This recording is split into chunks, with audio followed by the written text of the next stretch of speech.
Your time is up. That's my time is up. Yeah, leave by the back entrance quickly.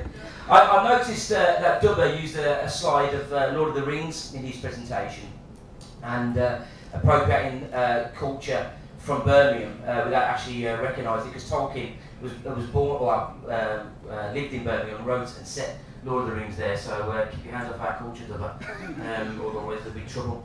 So the Birmingham Popular Music Archive is an online resource for where I come from, St Clair, Birmingham in the UK. And you can probably tell I haven't lost my accent. So if you can't understand me, because I have trouble understanding myself, just stick your hand up and I'll slow down a bit. So what or why is the Birmingham Popular Music Archive in existence? And very simply, it's to do with civic pride and my own personal pride.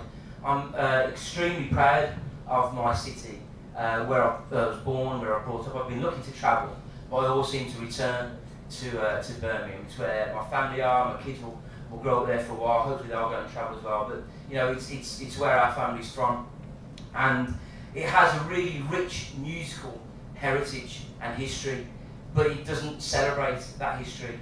And all I wanted to do really was to say, look, Birmingham, we're a city of 1 million people. We've had a great influence in terms of national and international music industry, but we don't celebrate this, and we should do.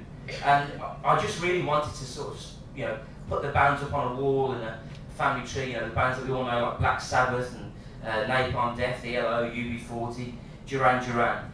But I also wanted to recognise and celebrate the smaller bands such as Texas Midnight Runners, Fine Young Cannibals, Felt, and then the really small bands that no one knew apart from me and a couple of mates, such as Egyptian Fringe and Nigel the Spoon. And I wanted to, it's a great name, and you know, I wanted to celebrate because they mentioned it to me, as Dubber mentioned in his intro. It was about me and about my politics, about my friendship, about my education.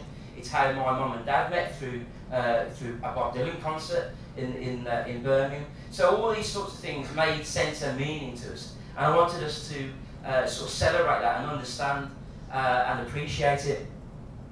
And how that came about, in Birmingham we have a central library, which is one of the busiest libraries in the whole of Europe. It has 5,000 to 6,000 people a day. But there was no mention of our musical heritage, and I just thought that was wrong. So all I've done, and it's very early days, is literally started a website called the Birmingham Popular Music Archive and started to list bands on there. Now what was apparent and what's happening is that people are responding to it really openly and quite aggressively. And by that I mean, you know, they're getting in touch and saying, well, actually, don't just think about the bands, think about the venues where bands play, think about the managers who have managed, think about the record labels who have come from the city, think about the art schools where band members met, think about all these other different relationships that music has. It's not always just about the end result of being a band, but it's actually about where and how people mix to meet and to make music, to inspire people. You know, I was inspired to pick up a guitar, not very well, but I was inspired to pick up a guitar after seeing the Cramps play at the Odeon. So all these sorts of things started to resonate with me. And as I say, the response that I've had from not just in Birmingham, I've had people from Serbia, Hong Kong, Australia, people usually in Birmingham, that move, getting to say, look, we understand this is really important, that we need to keep and understand our heritage, and we need to celebrate and recognise it. So it's really at the very early stages. It's something that people are glad to see. There's also another side, and that's around cultural tourism, which is not something that we tend to talk about. But if you think about Liverpool in England, or you think about Chicago in America, or New Orleans in America, with the jazz, Chicago with the blues, Liverpool with the Beatles and the music, that brings in, you know, millions of pounds worth of money and investment into the city through tourism. And I think for me, Birmingham, we should treat on this, because, you know, we can do little cultural trails, we can recognise important venues. There's a venue in a place called Erdington where it was the rock club in the world in the 60s and 70s, well, late 60s, early 70s, and people still travel from all over the world to go to this. It's now a furniture shop know, pretty down the hill furniture shop on a pretty shabby high street. But it was the rock club. Everyone played there. The Who, Pink Floyd, Elton John, Grateful Dead, and so on and so on. So it's really important that we start to recognise and understand these things, and people then respond to it, and you start seeing this sense of, as I said at the very start, civic pride. And for me, it's really important that we have that. Now, as I say, it's very early days. It's only been going since January, really. So I'm learning, lots and lots. But what's happening is that what I thought would be the end result is already, vastly different. I'm about to start making 3 short films around some historical and archive footage that we have available. We've had a punk band made a 3-hour film, which is a bit heavy going to then release one song.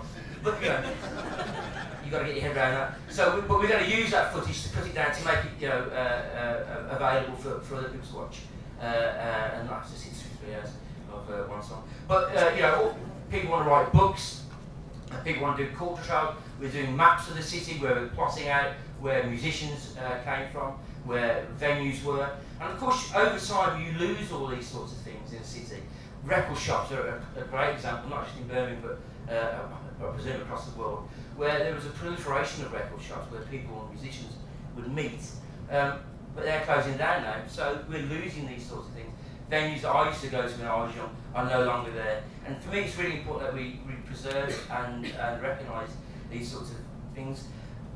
Another video that we've just seen, and Claire mentioned about Handsworth, which is a fairly interesting place to go, and not somewhere that you go lightly, to be honest. But that was informative in my young days. Just past that flyover to a club called the Monte Carlo. And when I was young, I used to go to Monte Carlo. Monte Carlo was full of Rastafarians smoking ganja and drinking Red Stripe with heavy reggae, heavy dub on the systems. And I met loads of friends there. I was exposed to a new type of music that I hadn't come across. I was exposed to stronger ganja than I'd ever come across. How I got home, I'm not quite sure. It still affects me now. Shakira and all that. And I've made friendships in form of politics. So it actually impacts, music impacts not just on the musical, but on the social and the individual. And if you look at how Birmingham in particular has evolved, we've had people like Apache Indian. I don't know if you've heard of this guy here, but Apache Indian, we've got a huge Indian immigrant population and community in the city, and they've given form to new forms of music. They've brought over, Bhangra, and it's been fused with reggae. And so, Apache Indian was one of these people, and he I wouldn't say creative, but he was part of the ragamuffin scene. We've had people like Nint Sawin up from Birmingham, Talbot scene, fusing different types of music. So it's not just about the music, it's also about the culture and how people mix and how that impacts over the city's life cycle. And what we're doing with the Birmingham Music Archive, I think, is we're starting now to move away from this idea of just celebrating and putting names upon a wall, but to actually look at the impact that music has had on the cultural landscape of the city and how it impacts that. And I'm really proud that it's taken that sort of direction. I think I probably said it all. My final sort of dream, I suppose, if you were to ask me what would it end up like looking, I'd love to have a dedicated space in our library where people can come and learn about my history and the history of my city through music. That it would inspire the next generations of musicians. It inspire my children, to go and listen to music and pick up, guitars or sing or whatever they want to do. I'd like to have a dedicated space, an educational space, where you don't just see some of the artifacts, but you can actually use technologies to remix music, to put yourself on stage with Duran Duran at Live Aid, whatever you want to do. So to attract people not only from the city, but from wider afield, to come and share what I think is a really fantastic and really rich and mature musical heritage of Birmingham.